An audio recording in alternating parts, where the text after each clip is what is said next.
Welcome back, all you Fabricans and Fleshbags, to the super, not funny show, Supercast. The Supercast, where we talk about all things superhero in the pop culture space, and that's movies, TV shows, video games. We talk about rumors, speculation, news, all that good stuff.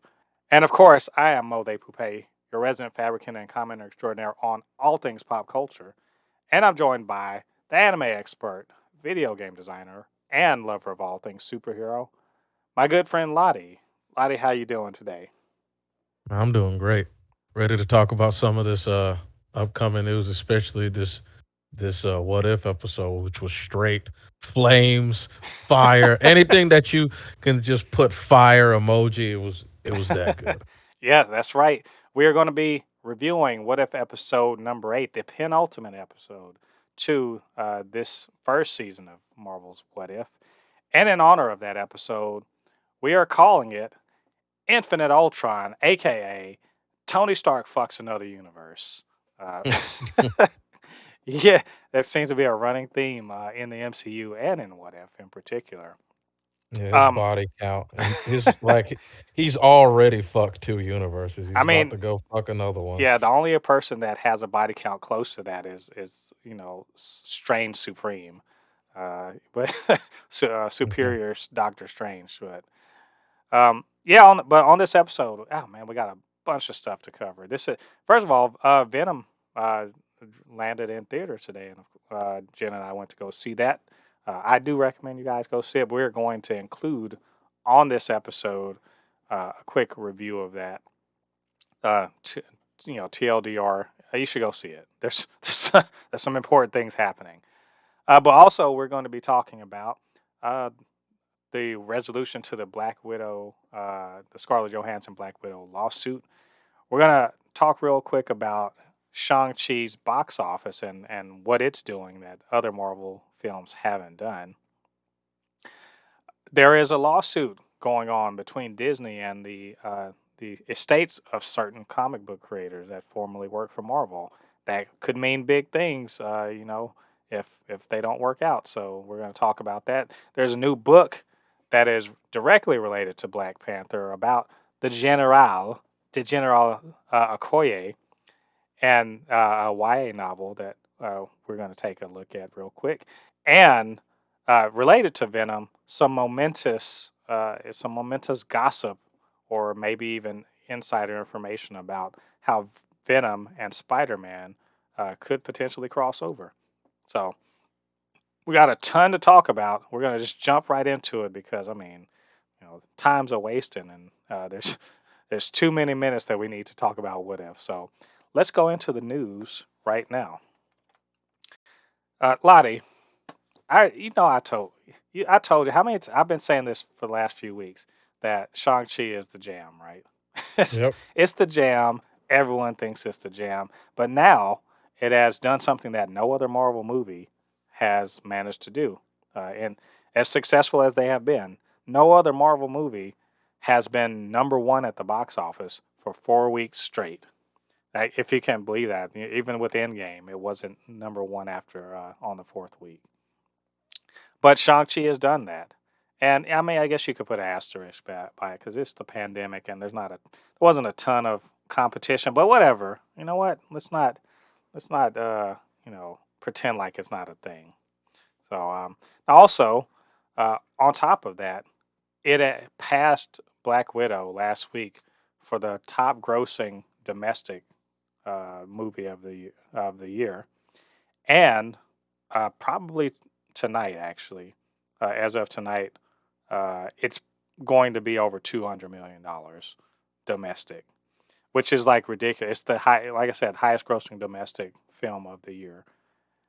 So, Lottie, I mean, can anyone hate on this movie anymore? I just want to know is it possible to continue to hate on this movie and make up some reason why it's actually a failure?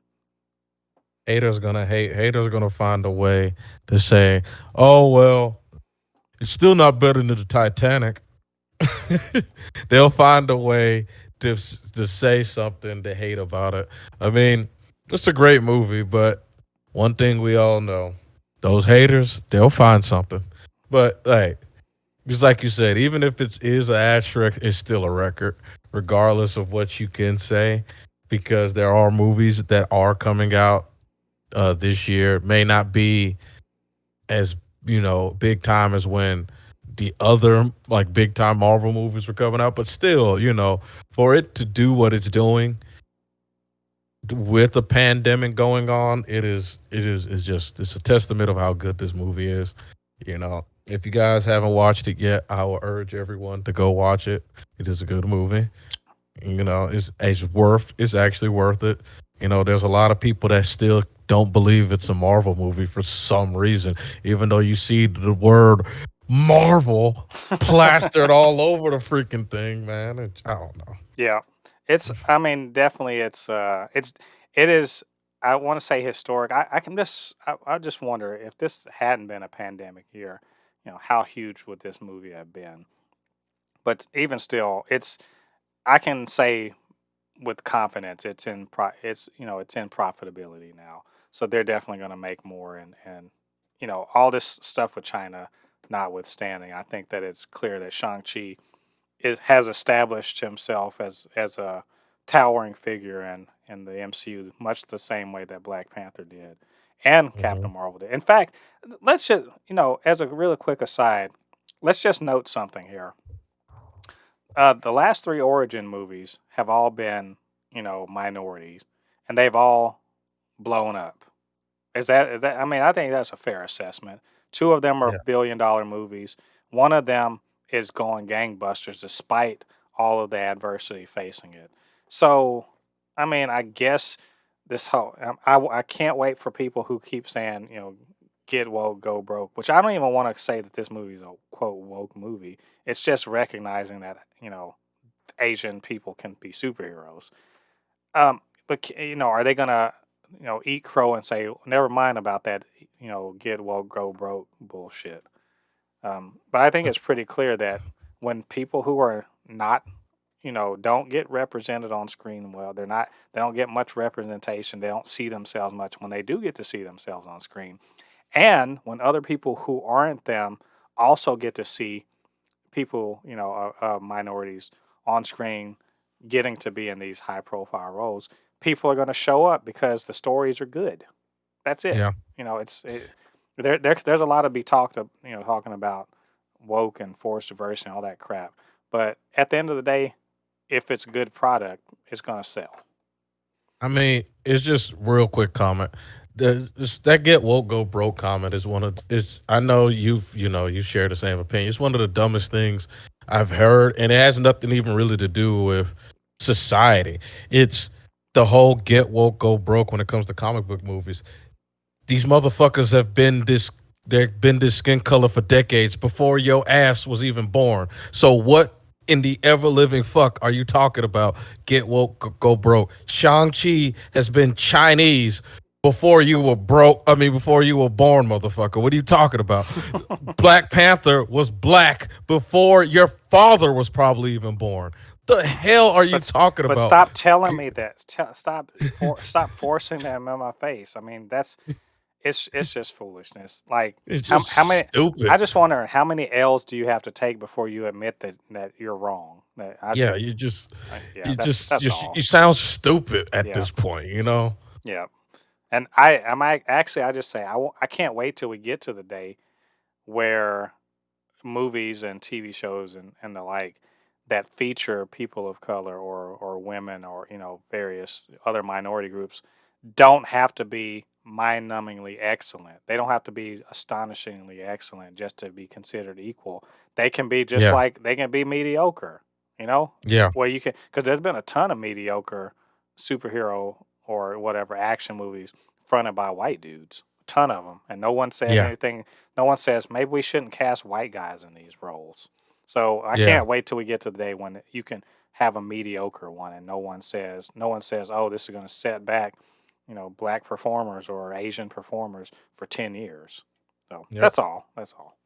Um, but good job, Shang-Chi. I suspect it's going to continue to just kick ass. Another bit of, I guess, box office or related stuff is the whole kerfuffle, if you will, the whole brouhaha, the whole deal between Scarlett Johansson and Disney, related to the simultaneous release of Black Widow on Disney Plus and in theaters. And I would say is mostly correct that the box office numbers suffered from the fact that you could just buy it, for $30 on Disney Plus. And as a result of, you know, no real negotiations and kind of unilateral movements, you know, there was no real there was no real agreement about it. And so contractually, they Disney broke their part of the deal and she sued. And there's just like the war words, and we talked about all that stuff, right? Well, today I saw Mhm. that it seems that they have, after one day in court, they went to court and filed stuff, and then all of a sudden, uh, Scarlett Johansson and Disney, they have come to an agreement. So the lawsuit no longer going on. All of that seems to have been worked out, and Scarlett Johansson has basically said everything. She did the thing that you do when people finally like, okay, we're gonna settle. Just say something nice, and then we'll say and all that stuff. Um, which it to me doesn't mean that it's cool or anything, or what the fact that they went kind of double barreled on her, trying to make her seem like she was callous and only cared about her money, which she should care about her money, but they try to make it out like she was ignoring the pandemic and whatever, whatever.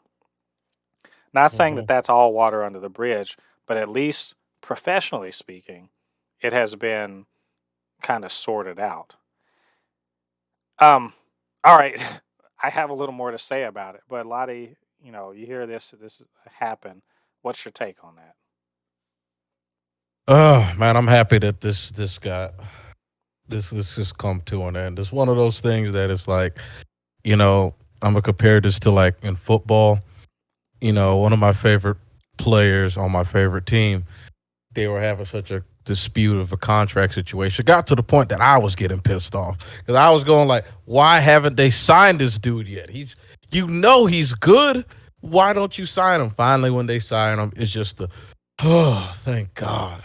It's just a sigh of relief. It's the same thing with this whole thing with Scarlett Johansson. That is finally they're able to come to an end. And there was also stuff about maybe they might do more things with her, and I'm just happy to see that this is over and things we can move on. You know, there's not too much water under the bridge because dealing with Disney, they're gonna throw a bucket at you. but but at least this has gotten right. They can come back together and get her more back inside of the MCU because you know I love Scarlett Johansson. I absolutely do. I love her Black Widow. I don't care what anybody has to say. Some people might have bad things to say about her because there's some people that are Disney defenders, but I love Scarlett Johansson ever since they showed her off in that terrible Iron Man 2 movie. I have loved Scarlett Johansson as Black Widow. Kind of really did tear me up that they killed her off in the MCU. Hopefully they find a way to bring her back cuz I do not want to see her. I really want to see her in movies again, honestly, being Right. honest. Well, I mean, there's room for plenty of prequel stuff, and I am also I'm glad that they did this. Not that it affects my bottom line at all. I just want to see cool stuff, but it's really kind of an indication that you know to me that cooler heads prevailed over at Disney, because this is something that didn't have to happen. It literally didn't have to Yeah. happen.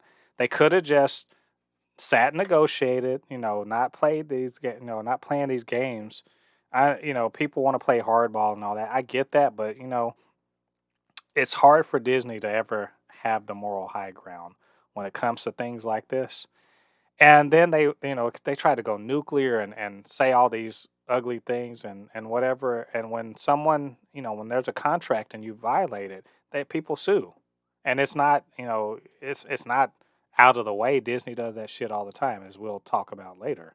So it was just real. It was real, like, you know, ham fisted, and let's just say stupid, the way their PR was handling it. And of course, now that they've all sorted everything out, they're just like, yeah, this is great. We love her, and we can't wait to work with her on more Disney projects, et cetera, et cetera. Their tone has changed significantly. And I want to say, I want to note something. The person that put the statement out is not Bob Chapek, the CEO of Disney, Hmm. and I feel that's significant, um, because he's kind of the apparently he seems to be the person that kind of fucked things up in the first place. The person who put the statement out is a man named Alan Bergman, as chairman of the Disney Studios content. So Yeah. he's one of the he's one of the presidents who report to Bob Chapek, and he said all this nice stuff, all the nice things about her. So maybe the right people stepped in here. I don't know. I don't have any inside information. But this is I hope Disney learns something from this. It's just don't don't sit here and play around, and don't sit here and act like you can shame somebody into not doing, the right, not making you honor your contract, because that's what was going on.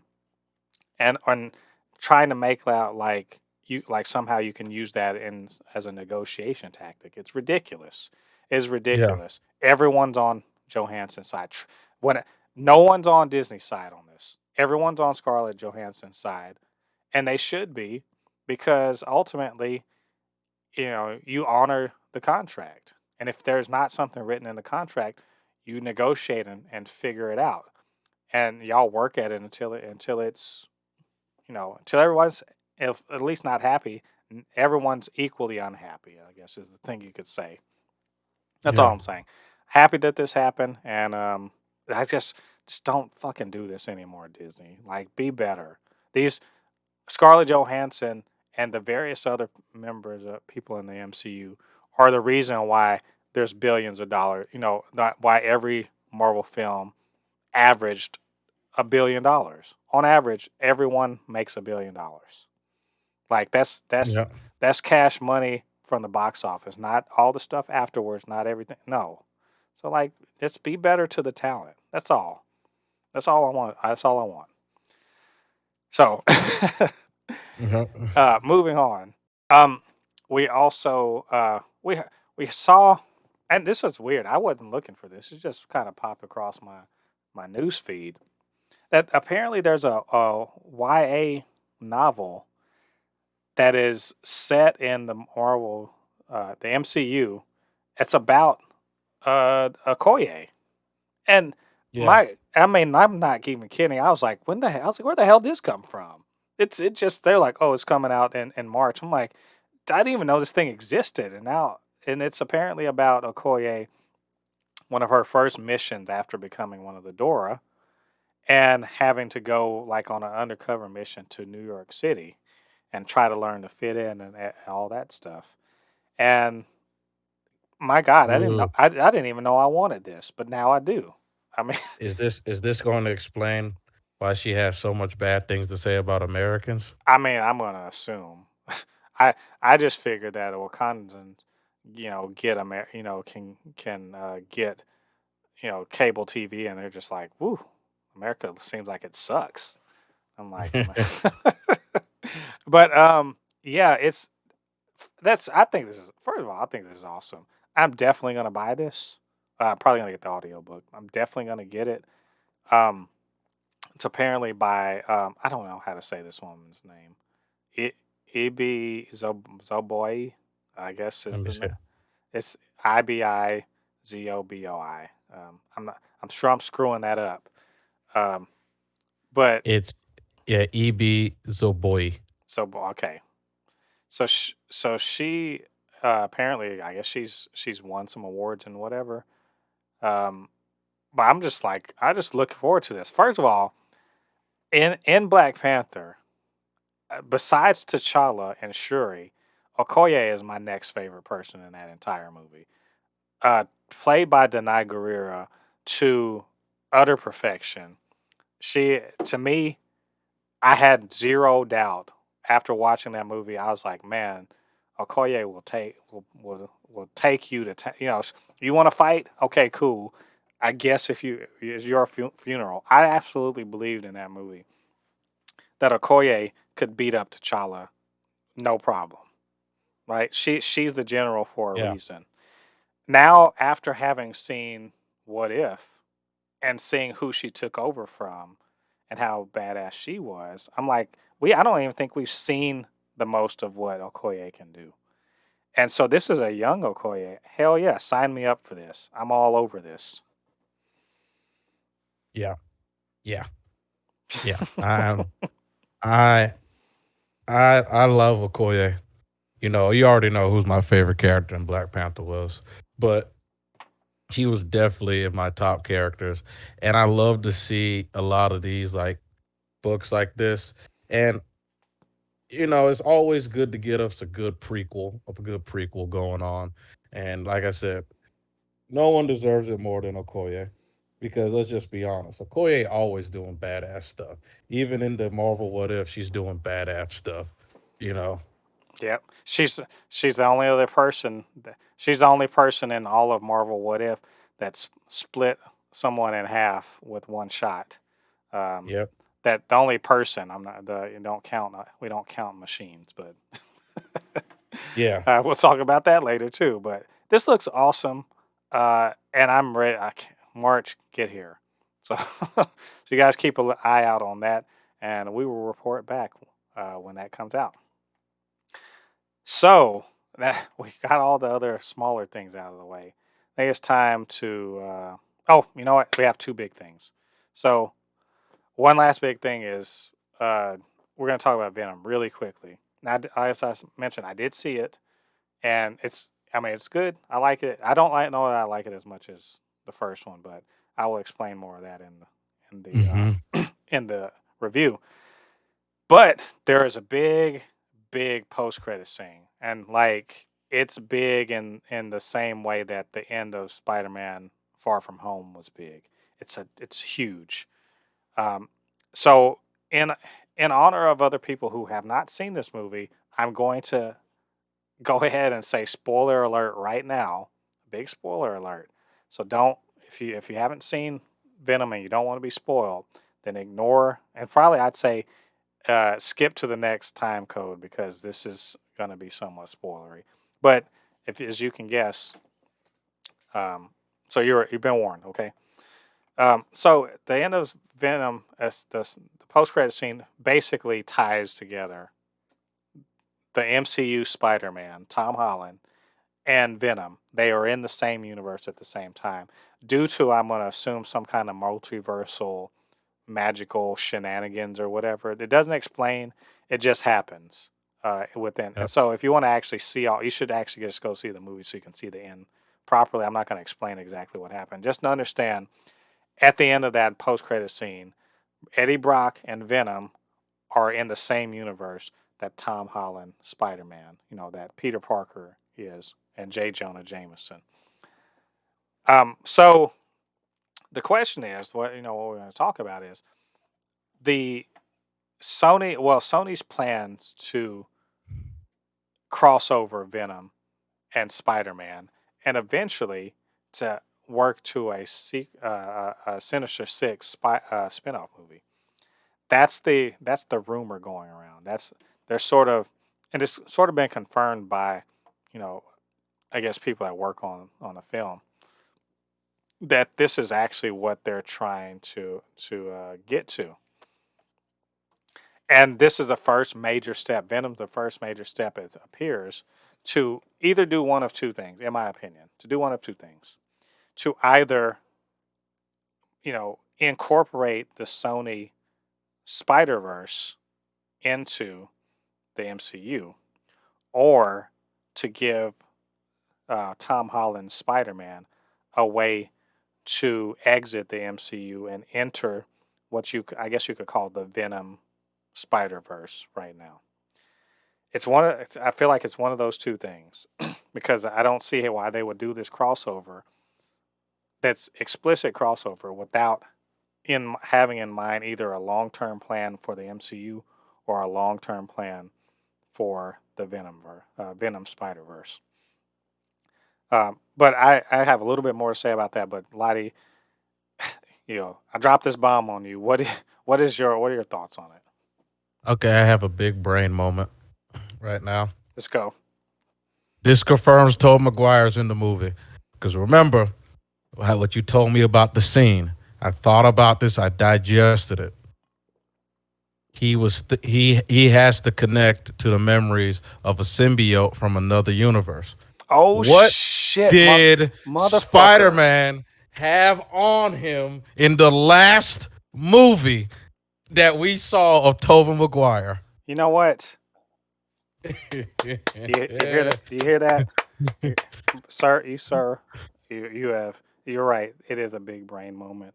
I wasn't even thinking about that. That is whoa. and Because and remember, I mean, of course, that was the movie that was years ago. There's no way they could have planned this, but they could easily write it like this.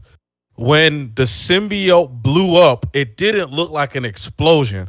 It looked like an implosion. They can easily just say, oh, it got transferred to another universe, or it imploded upon itself. Like, there's so many ways they can go with this story of the reason why Venom is over here. But my big brain moment is because, you know, maybe tiny microscopic inch of the symbiote is still on Peter.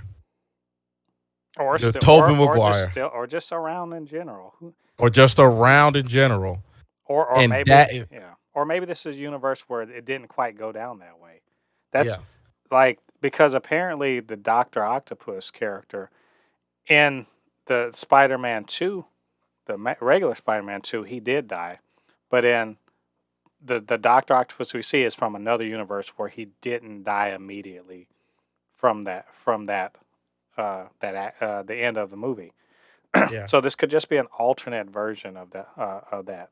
Um, but we so basically they're basically confirming they're trying to work to not just connecting again Peter Parker and Eddie Brock, the Venom and the Spider Man, but also to work towards the Sinister Six, which No Way Home seems to be a bit of a backdoor Sinister Six.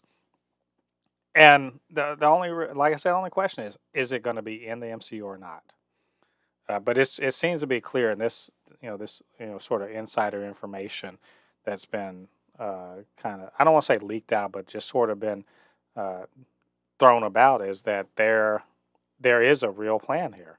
And you know what? I'm gonna agree. I actually can see the outline of a plan at work here. But and by as an aside, DC, why can't y'all do shit like this? Why can't y'all show that you have an outline of a fucking plan to make all of this work together? These are two different companies, right? Sony Yep. and Marvel, even though they're working on the Spider-Man, they're also doing Venom and Morbius and stuff on the other side, and they're planning other things. Someone over at Sony has seen what Kevin Feige's doing. Is like, you know what? We probably should do some shit like that too, and maybe they're consulting with him also. This is Yeah. like, I mean, Yeah. I'm just happy. I'm happy to hear that they have got the sense to be planning this stuff. Yeah. Because we we all need a Spider-Verse like movie.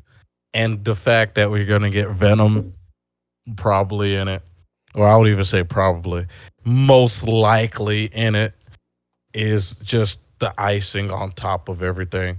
And it's just maybe instead of Tobey Maguire being like a 40-30% chance, that probably moved up to about a 50 to 60% chance of being in the movie now, because it's just adding more to what we, of what can call, I mean, what they could add into these upcoming movies.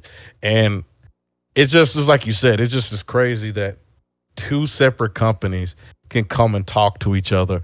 But it seems like DC, who are all under the one umbrella, just cannot talk to each other. One director is on. It seems like every director in DC are on the other side of the planet from each other, and they only call each other once.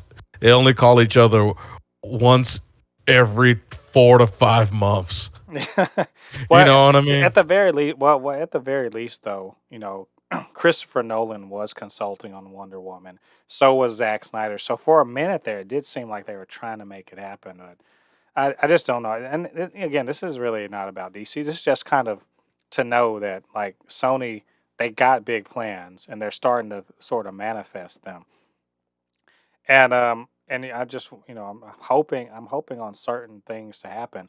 I hope that if they come to some kind of agreement, or even if they bring, if they the thing is, if they're taking Tom Holland back as their Spider Man, I will be sad, but I won't be so sad because I know they're still in good hands, right?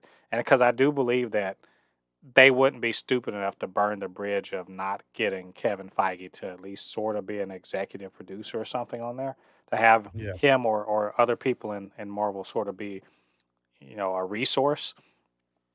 But Yeah. also, if they do manage to take him back, or if somehow they come out to some sort of good agreement, this opens the door for something that I personally would just like lose my shit over. And it's this: if they can get it all worked out, they could incorporate into the Spider Verse, into it, the animated Spider Verse into live action. And if they do that, I, I mean, take all my money, take every bit of money I have, because I would just, I'd be the best. I'd be just like, I'm, I can't talk. I just would be the most excited fanboy possible if I saw Miles Morales and Spider Gwen and Spider Man Noir and Spider Ham show up in live action the way Howard the Duck showed up in live action. Yeah. I would be, I'm telling you, I'd lose my shit. So, but that's all speculation. But the point is that there is movement, there are plans at work, and in Feige we trust. So let's just be excited. Let's just be excited about this. All right, Lottie, let's get serious for the very last topic of the news. And Mhm. um I've mentioned before, it was about a lawsuit. So Disney, basically, I'm sure everyone saw, Disney preemptively sued the estates of several deceased comic makers in order to preserve their what they see as their right to the characters, Marvel characters. And this is all over, certain aspects of copyright law that most of us don't know about and don't generally care about because it doesn't really apply to us. I mean, often it never applies to us. But the gist of it being that, if let's say you create a comic book character, like let's say, the Yellow Flash, whatever, the Yellow Flash. That's what you call him. And then a company comes and is like, "Hey, we want to make comic books out with that character you created," and you're like, "All right, well, I'll sell you the rights to make comics with them, for however long, for a certain amount of money, $1 million, whatever." Mhm. And then you keep renewing that, and so over the course of the rest of your life, they just keep, y'all keep renegotiating that, and so forth, and to the point where they basically everyone just like, oh, DC Comics just publishes the Yellow Flash. That's right, but in reality, you've sort of made a character, and they, you know, either they've licensed it from you, or really more like they bought the whole idea straight up from you, right? And they've Yeah. just been exploiting it, exploiting. Then you die, and after a certain amount of time, after you die, and then after a certain amount of time, the copyright law says that your estate can petition to have the rights restored to you because you ultimately are the one that created that thing. And you didn't have the agreement wasn't, oh, this is a work for hire.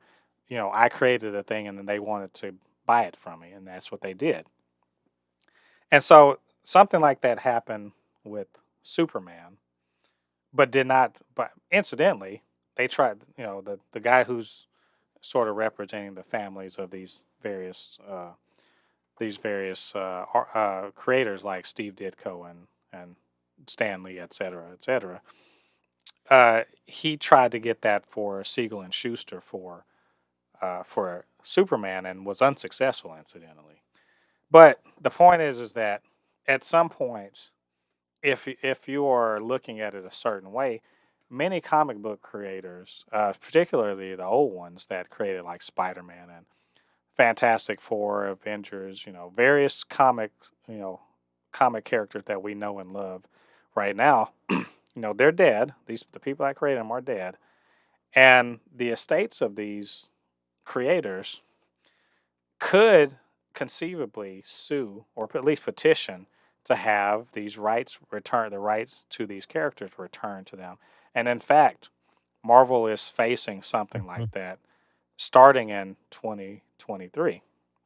And so what they did was they just went ahead and sued sued the estates of these various creators in order to, get a judgment straight up that says, yes, y'all own him, or no, you don't. And I think their thinking is that, hey, this was all work for hire, because that's been the thing in the industry. It's you don't own your own thing. If you create something, it's work for hire. While you're under contract with us, it's made for us, so it's our intellectual property, that sort of thing. And Yeah. so this kind of came as like a bit of a surprise. 'Cause no one knew the hell that any of this stuff was happening until the lawsuits came out. And once again, Disney looks like they're big guys who are picking on small guys. But also, you have a lot of Disney and Marvel fanboys, or just people that are ill informed, or people that just love these things, that are like, how dare they sue like this? How dare they? They knew what they were doing. That Marvel owns them. Don't take away my X-Men or whatever, right? And here you have poor Mo de Poupée stuck in the middle, not sure how to feel about all of this. So I've been thinking about it for over a week now, and I have some things to say about it. But Lottie, I want to hear your take on this, and what you think about the situation. As much as I love Marvel, as much as I love Spider Man, as much as I love all these superheroes, the people who created the show or been created these comic books and their families have the rights to this stuff. I mean, I know you signed a contract for all this stuff, but we live in the United States of America. We do not live in China. We do not live in Russia.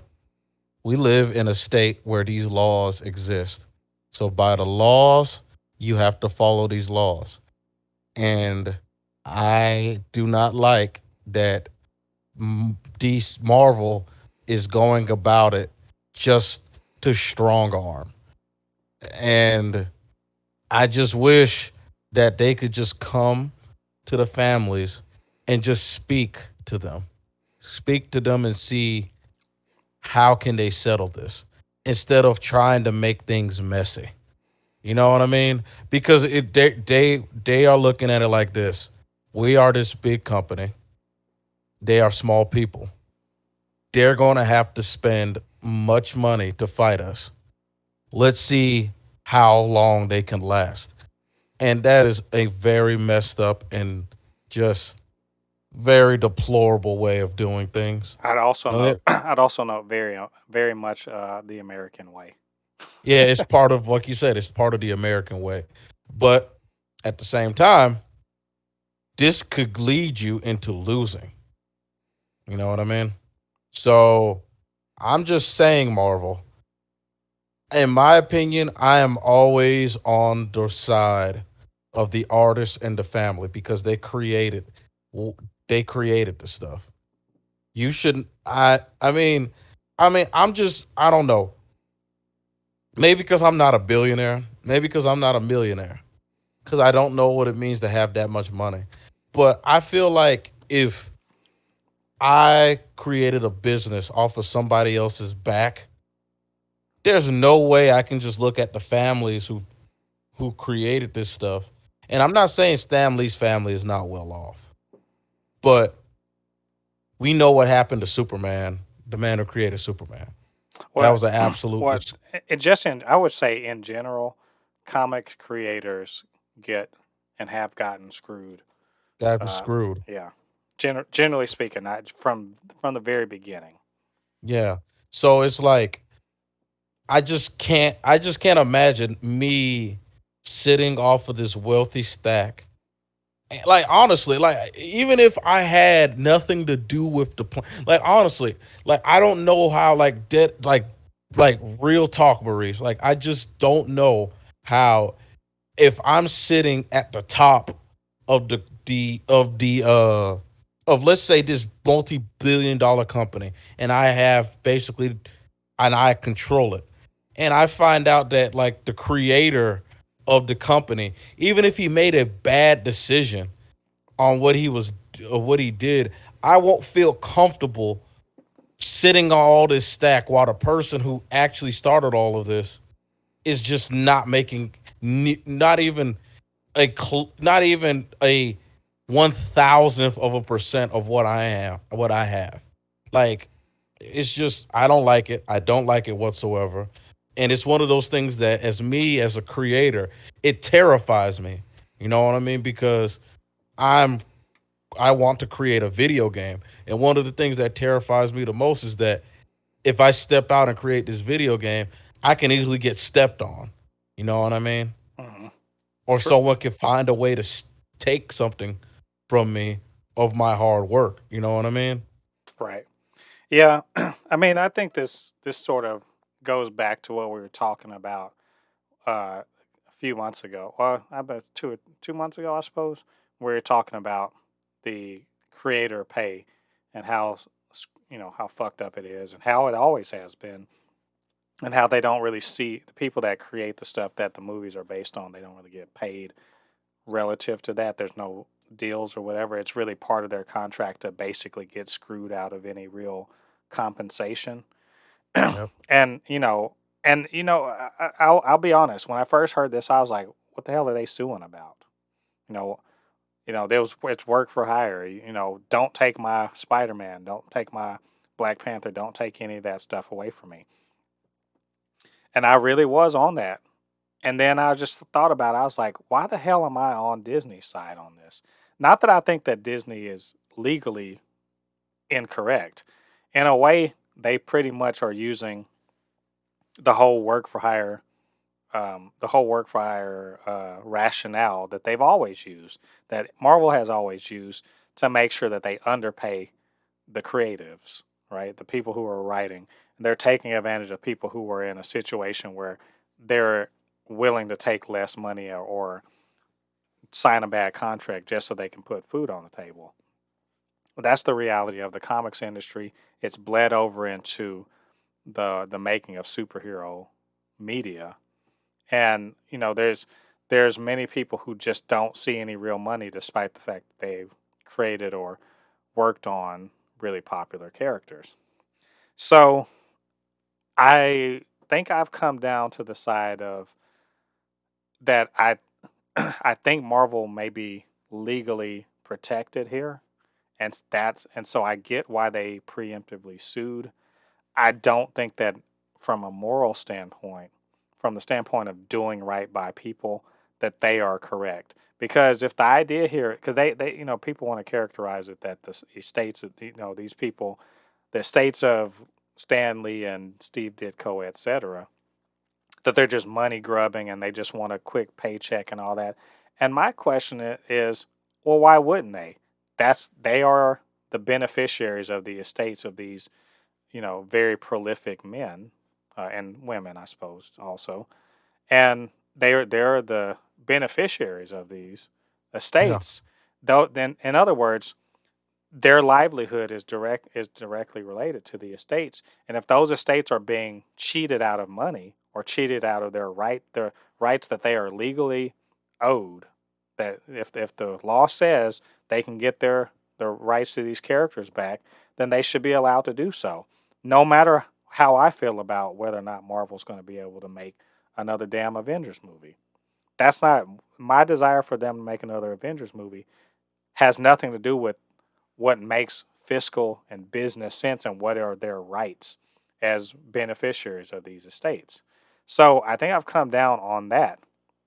And also understanding that Marvel literally was trying to have some stupid ass lawsuit with Scarlett Johansson, and it's clear that they screw people over.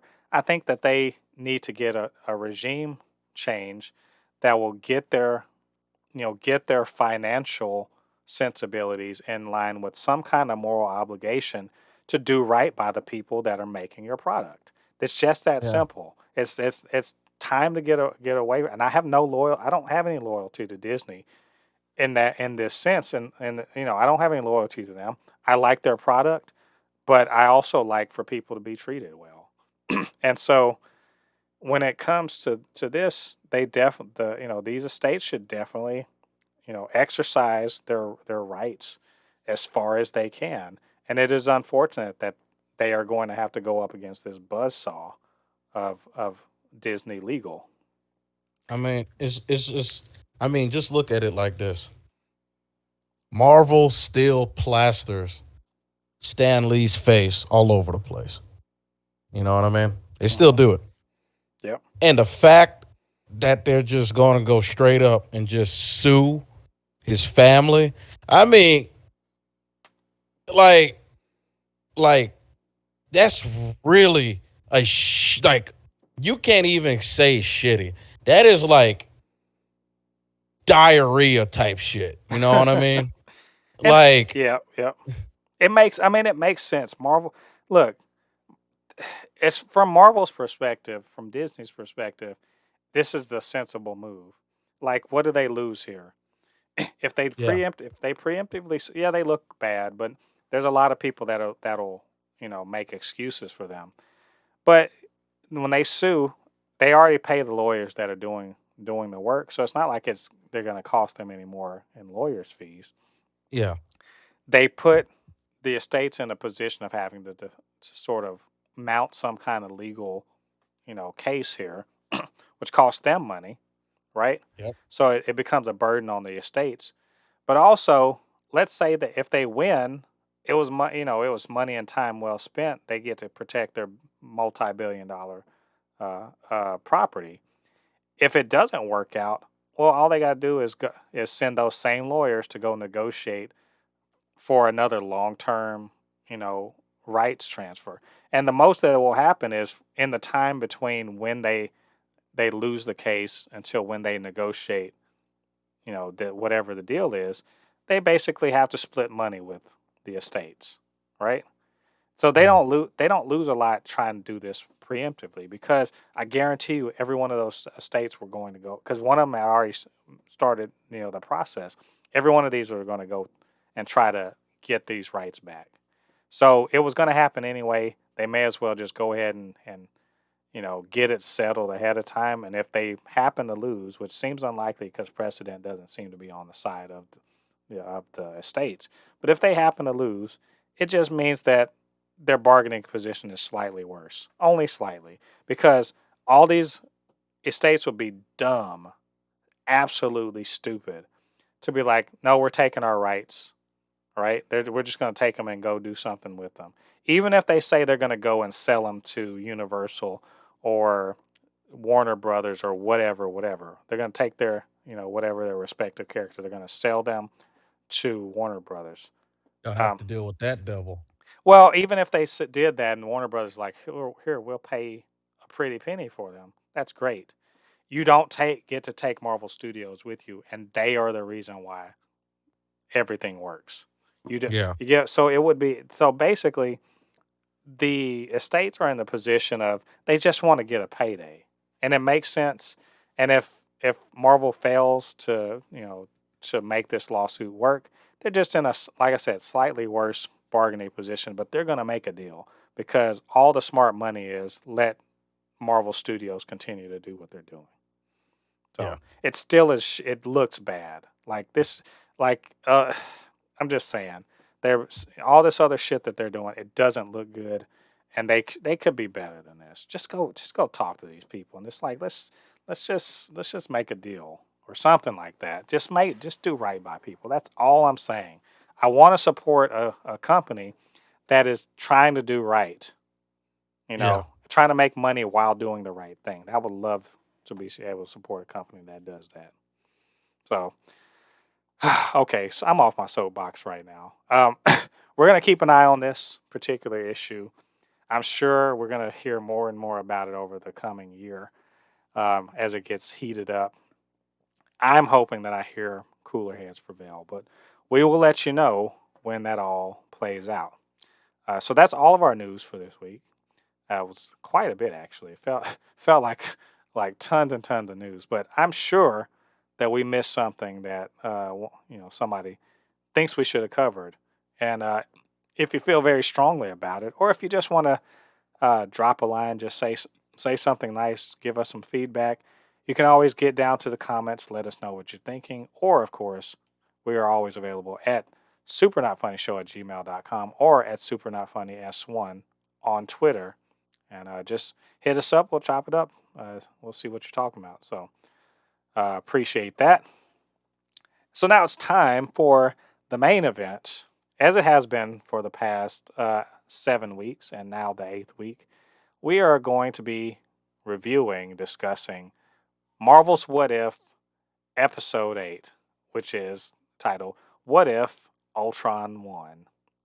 And as we like to call it, we call this episode, uh, we called What If Tony Stark Ramrodded the fucked universe. up another universe? Yes, this end with What If Tony Stark fucked up another universe, starring Infinite Ultron.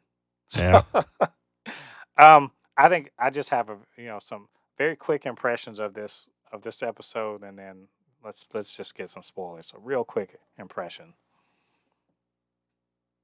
Oh, okay. My real quick impression. Okay. First of all, definitely by far the best episode of What If. Yeah, I listen. I love the superior Star Lord, but I'm sorry, Star Lord superior. I mean, T'Challa Star Lord. You ain't got nothing on this one. Nah. Mm. This was a great episode from beginning to end. I was at the edge of my seat. I felt like it was like the perfect mix of like watching a horror and action movie at the same time because the way they portray Ultron, he looks badass, but at the same time, this motherfucker is terrifying. Like he was absolutely terrifying in this episode because of how fast he just evolved and just started just destroying shit. Like we all know, like this is not spoiler. We all know if Ultron won, shit's getting fucking obliterated. You know what I mean? And it's just God, it was so good. I enjoyed it from beginning to end. I I knew it was ending, but at the same time, I was just like the ending was in the ending. I called I called it. I called it. So we better pick up that phone.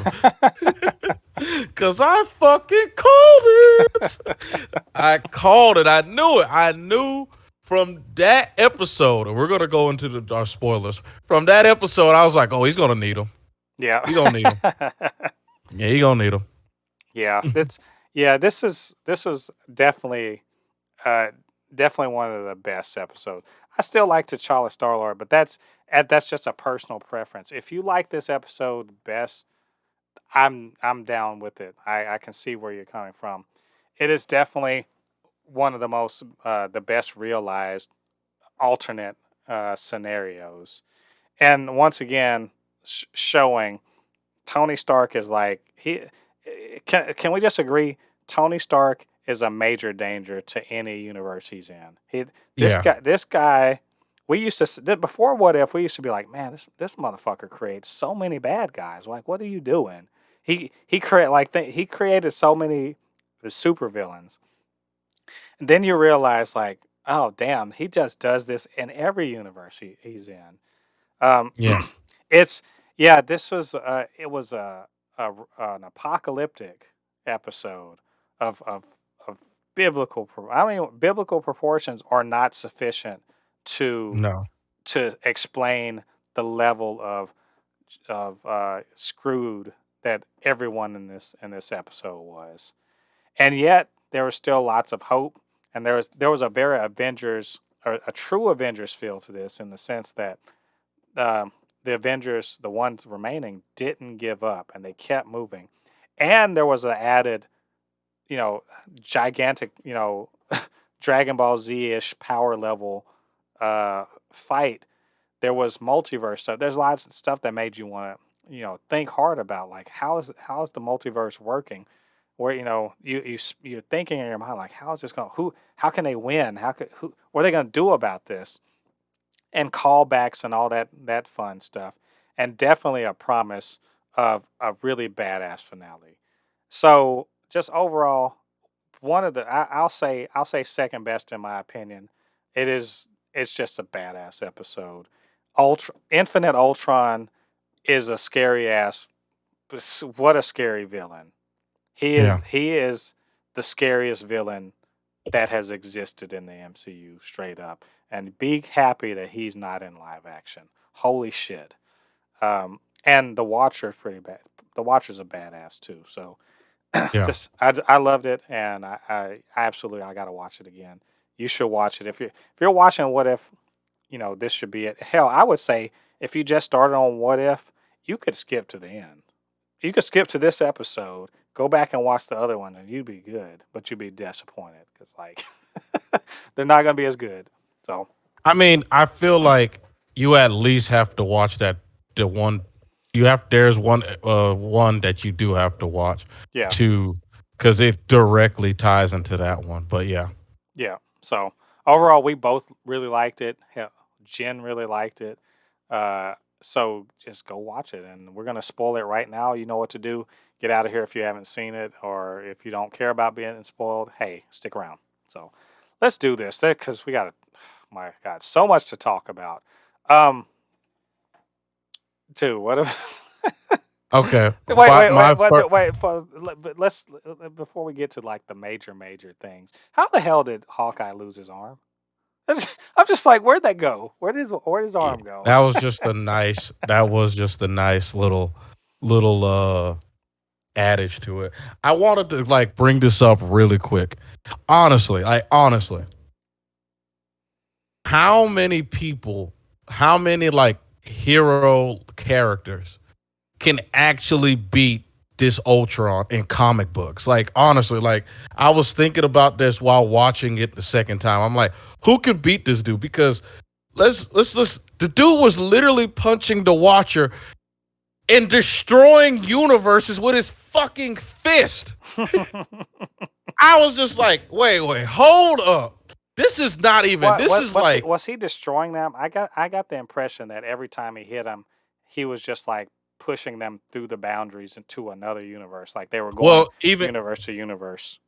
but even then, that's like multiversal type power. Like you have to be beyond, Yeah. you know. Well, I mean, And I because he has the Infinity Gauntlet, which remember I texted you about IGN saying like it doesn't make any sense because how are they changed the way the Infinity Stones work? No, the Infinity no, Stones work in different universes. yeah, How hard is this to figure out? When they went and got the Infinity Stones from they went to the past and to get it.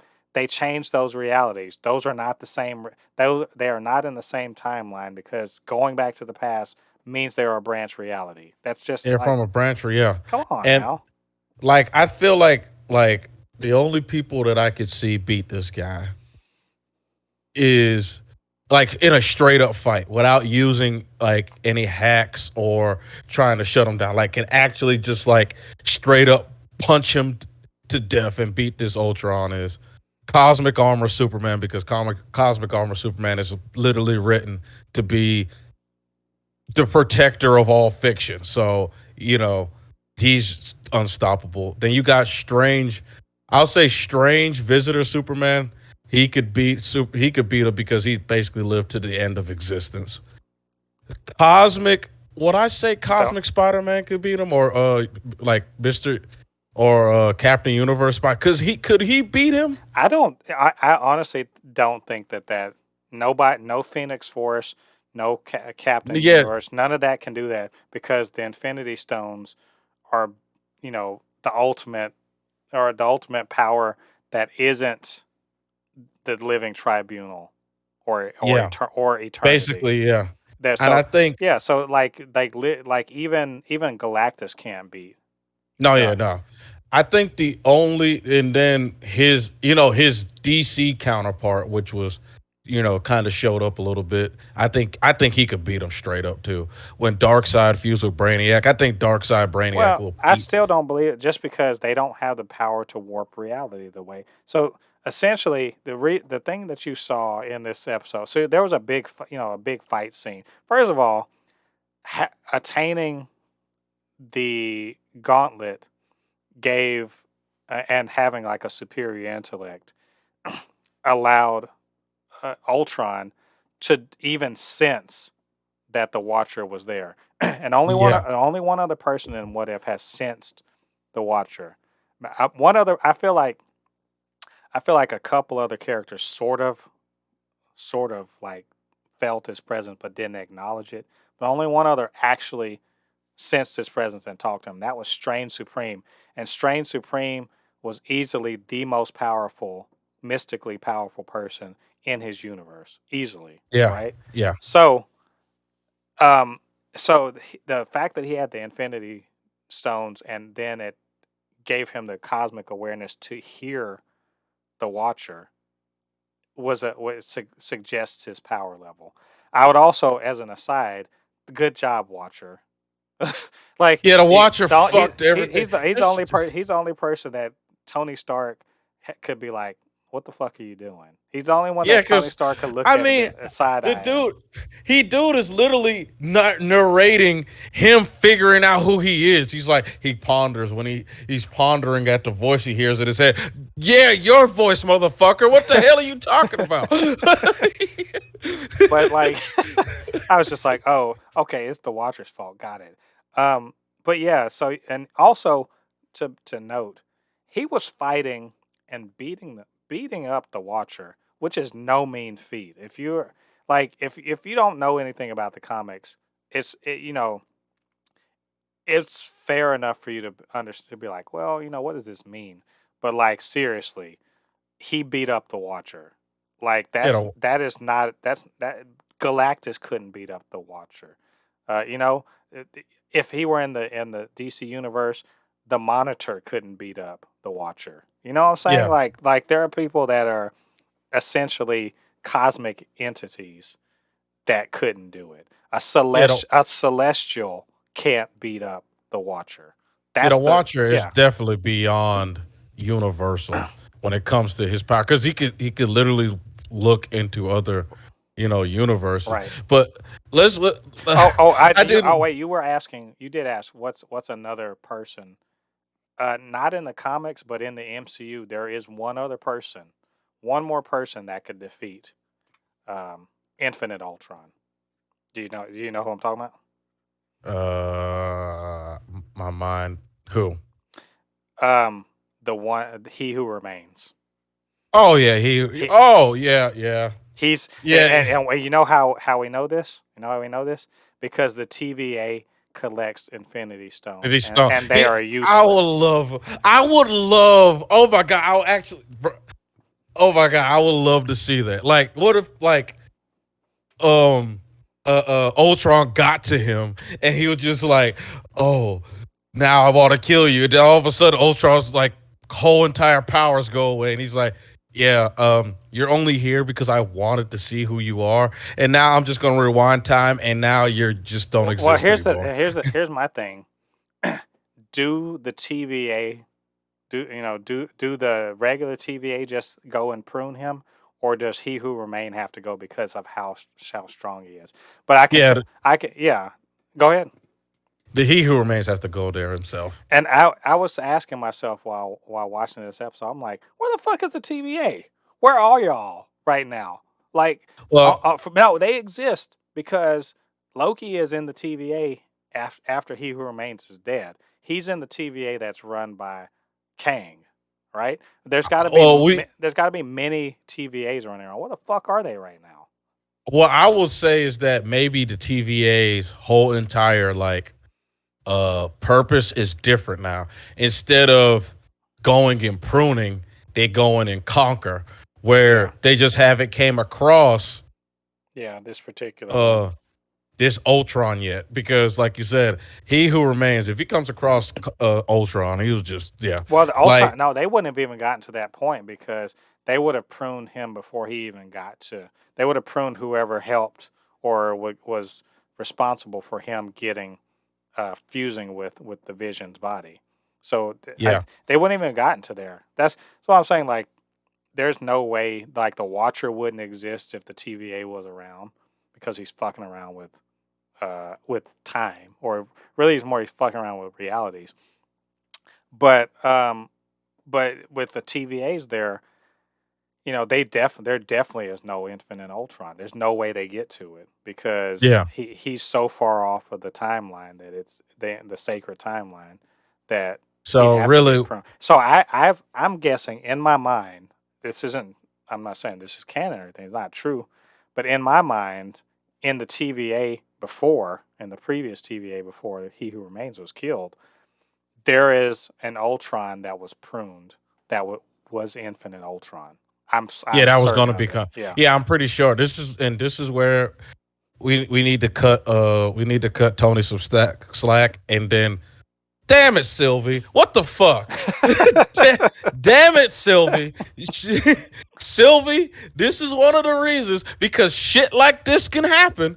Because honestly, we never thought this, but honestly, now when you think about it, holy shit, if Ultron won, what the holy fuck can well, happen? Like, the worst thing was, like, again, think about this. Like, think about the fact that Ultron, when he killed all life in the universe, in his main universe, and he won, right? yeah, That means he killed the Celestials. That yeah, he's literally saw him kill Ego in this episode. He killed a yeah, Celestial. He killed the Celestials. I mean, every bit of life was dead. And then he proceeded to go around chasing the Watcher. You remember he did a Galactus eating a fucking eating a whole galaxy thing. He had yeah. so like I just love how he was just going around sounding like a serial killer. I'll find you. and he straight up like one shotted Thanos with almost the entire Infinity Gauntlet. And people were like, "Wait a minute, Vision could have done that shit in the first place." Yes. Vision had the power in the first place to kill this guy, and he didn't. What the hell? Yeah, like let's just be honest. Vision was kind of on the soft side, you know. Well, he preserved life and all that stuff, but like Yeah, but he straight one shotted Thanos. yeah, I'm because first of all, Thanos came in there thinking because let's just be honest. Thanos is a very arrogant guy. right. He probably did not expect this creature was going to have complete supremacy over the Mind Stone. Like complete supremacy. Unlike, for example, the Vision who has literally just learning how to use the Mind Stone every day he has it. Ultron, as soon as he had the Mind Stone on his head, is like, okay, this is mine. You know what I mean? Yeah. He knew exactly how to use it. You know what I mean? And then with the stones, he knew exact. See, as he just slowly but surely was just evolving, and really wasn't like some people are saying, "Oh, is that him just learning more and more how to use the time stones?" I mean, the stones. No, it's not him learning how to the Infinity Stones. I tell everybody, Ultron is a machine. He is a machine. He's not a human. Machines only go off of what is put in front of them. if you give a machine to work on this code and this is the only code that is presented, it's going to stop when, like, he was going to terminate if the Watcher would have just shut the fuck up.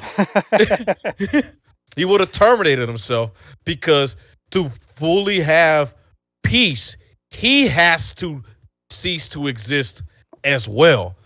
You know what I mean? Right. For there to be true utter peace, he has to cease to exist as well. But then when he's offered, oh, another program, oh, this program's a little bit more is a little bit more advanced. Let me go beyond. You know what I mean? Right. Yeah. So I just yeah, just I think in general they did a good job of like presenting what I would say the reason for what's more than likely going to be the multiverse Avengers, and and you saw the Watcher was just like, well, damn, I can't beat this guy. Holy shit, he was getting stalked like Michael Myers was on his ass the whole time. Barely escapes, and he escapes to the only place where he's pretty sure that guy's not going to find him because he's in an isolated universe in the far, corner of all of the multiverse, and has to ask Strange Supreme for help. Which, I mean, that's a good mic drop there. For once, the mic drop's not like you motherfuckers. It's like hell yeah, let's do this. yeah, because let's just be honest, Strange Supreme is universal. Like I he is. I would not be surprised if Strange Supreme actually did.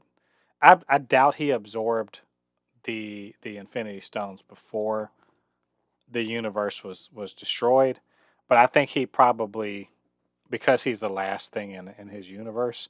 I bet you that he has a not the equivalent cosmic power to the Infinity Stones, but he has close to it. He'd have I to. mean, look, the beings that he was absorbing. I mean, let's just be honest. Let's just. He's been absorbing how many beings for how many years? Let's just say 100 of, like, 1,000 of them equal to one Infinity Stone. You know what I mean? Including, and then we have to include the fact that there is that whatever the tentacle thing, whatever the hell that was, they absorbed. So Yeah. I think it was good that he. I mean, like I said, And then of course he fused with his other self too. yeah. So I think it's good that I mean, they put a stinger for the next one, but it didn't feel like a mic drop that sucked. Um, back within this episode itself, though, they did a good job of doing a lot of different kind of tonal shifts because part of the movie, you're right, was like an action, a desperate action movie where there's and ironically, we always think like, oh, they're the weakest, but ironically, the two straight up human Avengers are the only ones alive, right?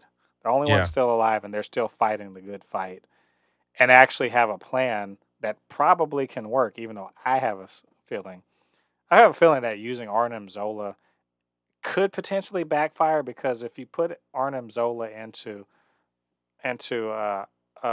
Ultron's, his whole neural network, aren't you essentially giving Arnim Zola access to the Infinity Gauntlet? I'm just saying, Well, like the Infinity Stones. I'm just saying. well, but is Armin Zola Ultron though?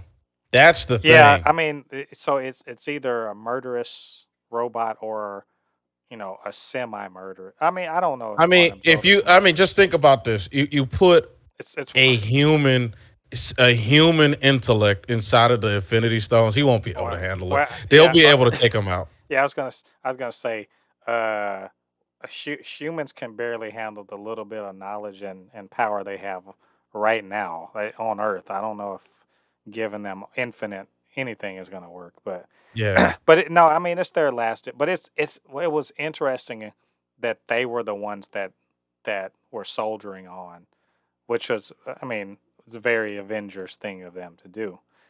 It's just, I just like how he was just like, I promise I won't get involved. But what's the name? He's like, I'll find you. I'm like, motherfucker, if you don't slap down the box, just tip it. Like, I'm just like, just put your finger, just go, you know what I mean? Because I ain't. He's like, but I can't get involved. If you don't Get your ass out of here, man.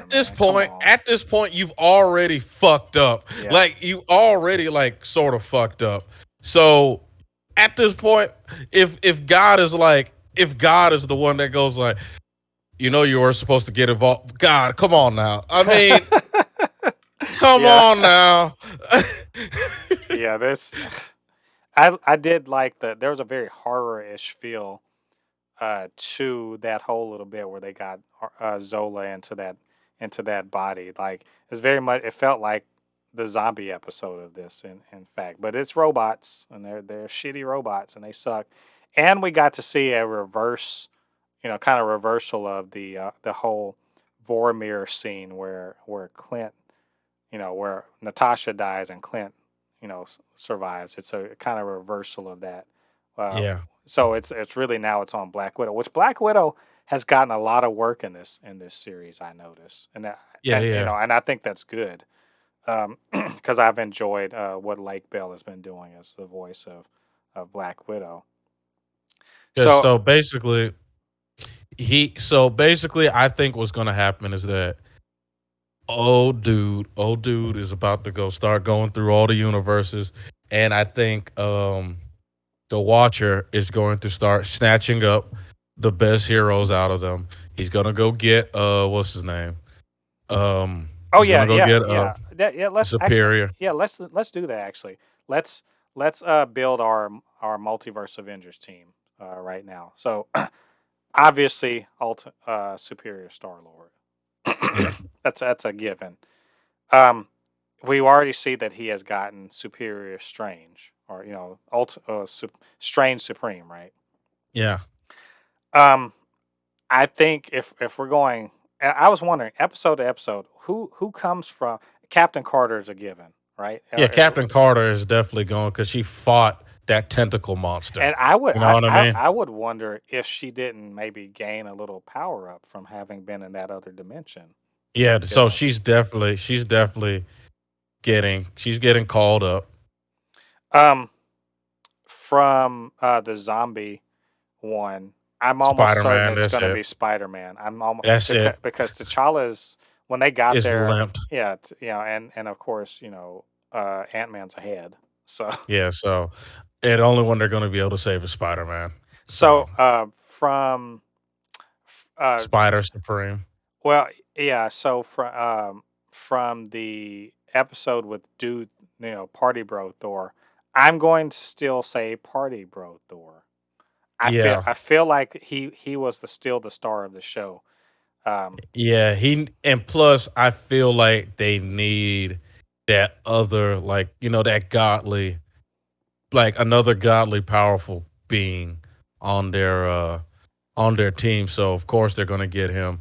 I mean, I'm trying to remember episode episode what's it called? The episode where all the Avengers die. I mean, I think, and I mentioned this to you in a text, but I think they have probably ought to get Captain Marvel.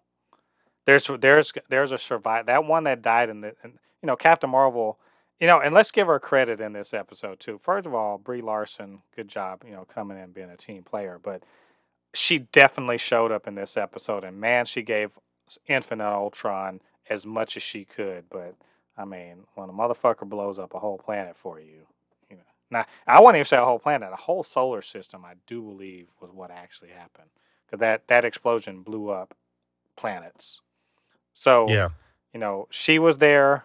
That version of her in that universe tried to save Xandar and just got blown up by Really, to be honestly though, I don't even think she was really at that point saving Xandar. She was just like, they got to because stop this guy. yeah, I think she was willing to blow up the planet because I felt like a planet explosion won't kill her, but like you said, a solar system explosion, yeah, that because I felt the same way. I was just like, a planet explosion, but then I saw it was a solar system, and I was like, okay, yeah, that's a whole nother thing. But I feel like, yeah, they definitely need her. They're going to need. I feel like they might need a Thanos as well because who's going From to where when though? they Yeah. Superior Star Lord. No, that Thanos is not. not as good as the Thanos that got lasered by Ultron. Well, yeah. I mean, but who's going to? Oh well, yeah. Superior, what's his name? Could definitely hold. I don't know what I'm talking about. I was gonna say who's gonna hold the Infinity Stone. So Superior. I mean, what's it called? Strange Supreme. Strange Supreme will easily take this. What's it called? The power of the not even get Yeah. hurt by it. Well, So and in my mind, the Avengers. So there were 7 episodes before this one. So in my mind, there's got to be one person at least from every episode to represent kind of that different universe. And so we need a one from, I would say, Captain Marvel from the second episode. The what if the Avengers all died? And then so the next one is who comes from the what if Killmonger saved Tony Stark. Killmonger, You think so? I don't. and I mean, is he? I would be I down mean, with it he. if he was, I but mean, it I don't. has to be. But the thing about it is, Killmonger doesn't want his universe to end, and he's a genius. Killmonger. It has to be Killmonger. I mean, who Killmonger literally took down nations. You need because to stop Ultron, not only do you need bronze, you need intellect. And they need Killmonger. You know Right. what I mean? I'm They going. has to be. I don't know if I can go with Killmonger. I just it's something about that feels not correct. But I mean, it would be the smart choice. I don't know if that's the way the Watcher would go. But so you would basically, well, but let's say it's Killmonger. I think there's another person, but I don't know who it would be. So we have Captain Carter, the superior Star Lord T'Challa, um, Captain Marvel. Hmm. Um, you have The strange surprise. Strange Supreme. You'd have Party Bro Thor. You Hmm. would have Killmonger, right? Yeah. And of course, we're going to have to include Black Widow from the 8th episode, And then Spider Supreme. yes, Spider, Spider Strange. zombie hunter Spider, Spider Man, and that's, I mean, on paper, only a few of them look like hitters, like real hitters, but every one of them, like Natasha, the last surviving person probably in her last living person in her universe, uh, living being, whatever in her universe, would be, or she'd be a real asset. And plus, she's got this, she's basically got uh, the proton torpedo that's going to hit the weak point in the Death Star at this point. So someone's got to protect that fighter, and then you have the real hitters, and I suspect that Strange Supreme is going to serve the same role that he did in Infinity War. He's going to be the person to harass and be kind of the power to harass while other people come in from the side and try to get those stones away from Ultron. I think he's probably going to be the quarterback, and everyone else is going to have to sort of, be the players, or he will be the queen, and everyone else has different other chess moves, chess I guess that. And pieces. and with the way these things are going, I am not counting out uh Captain Universe Spider Man showing up. Well, I Spider mean, Man I becoming don't. Captain Universe. I'm just wary of them introducing other characters, new characters that we Well, haven't he seen is. It will before. be this Spider Man, but he will get the powers of Captain Universe. Right. I'm not counting it out because of how crazy this episode has gotten. Yeah. I mean how crazy this thing could end up being. I'm excited for it, man. I'm Yeah. really And excited for and like let's how this is gonna end. yeah, and let's not forget that they still have the Watcher on their side. So that's, I mean, Oh that's yeah. that's a, some significant power. And I one real quick. I just wanted to note, a quick little like Easter egg, not even Easter egg, just a little quick little thing that they did. Do you see? Uh, you saw one of the realities was where Steve Rogers was president. I was like, what? Yeah. Yeah, I saw What that. was I was just like, no, don't, Don't no. flip. It's like I'm like Ultron. Will you stop flipping channels? I saw something good to watch. Back up. Go back on the other channel. Damn. Always controlling the damn remote control.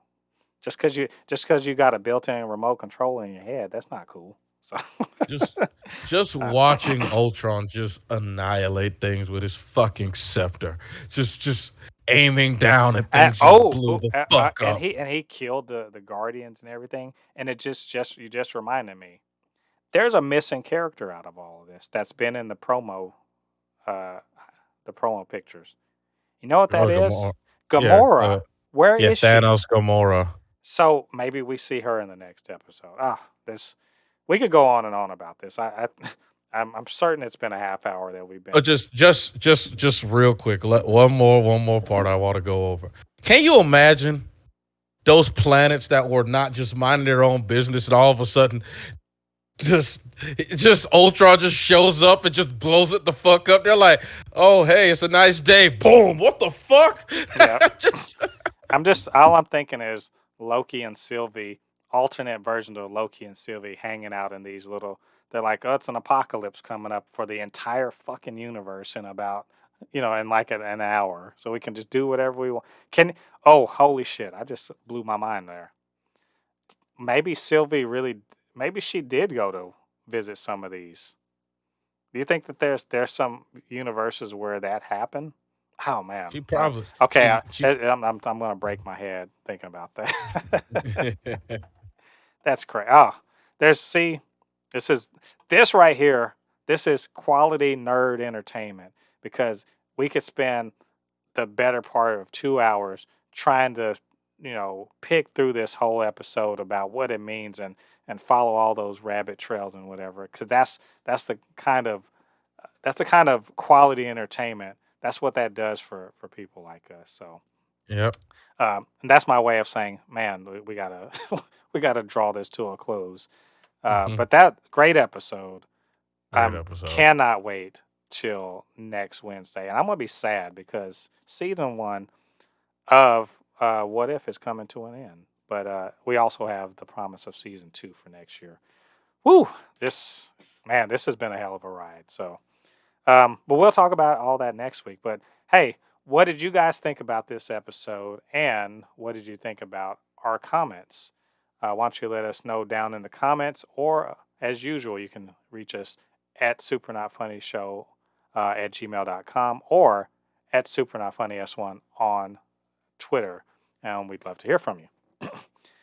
And hey, while you're in the clicky mood, why don't you get down there, hit that subscribe button, join the Super Not Funny Show family. And of course, you can always hit that notification bell to let you know when we drop new content. We're doing, podcasts and reviews and all that every week. And we would really appreciate the support. And, hopefully you guys will be entertained. And speaking of entertained, this podcast wouldn't be nearly as entertaining if it didn't have the commentary and comedic stylings of my good buddy Ladi. So, Ladi, why don't you let everyone know how they can reach you on social media? Oh yeah, you can always find me on my Instagram, which is Anu Kinihun. It is spelled ANUKINIHUN. You can always find me on there. I post different videos of gameplay. I mean, of characters that I'm creating for my game. Also, little smart little tidbits of gameplay of games that I'm playing. And of course, you can watch my YouTube channel. Go on my YouTube channel, which is KeenyHoon25. It's I always put up videos of gameplay that I'm playing, and the characters that I'm working on. I actually have like long extended videos showing how like different angles of them. So you can always check that out. Leave a comment, leave a like. You know, definitely show me some love. Absolutely. Yep. Y'all go down there, hit subscribe, like all that fun stuff, and just support your boy Lottie. So, all right, that's this episode 20. Can you believe it? Episode 20 of the Supercast. And we'll be back with 21 next week for the Yep. finale of Marvel's What If. We'll also be covering all the other news and goings on that's going on in the superhero pop culture space, all that good stuff. So why don't you come back, join us? It'll be fun, I guarantee it. Until then, I have been Mode Poupe, your resident fabricant and comment extraordinaire on all things pop culture, joined by the anime expert, video game designer, and of course, lover of all things superhero. That's my friend Ladi. And we'll see you guys on the other side of the thread. Peace. Peace.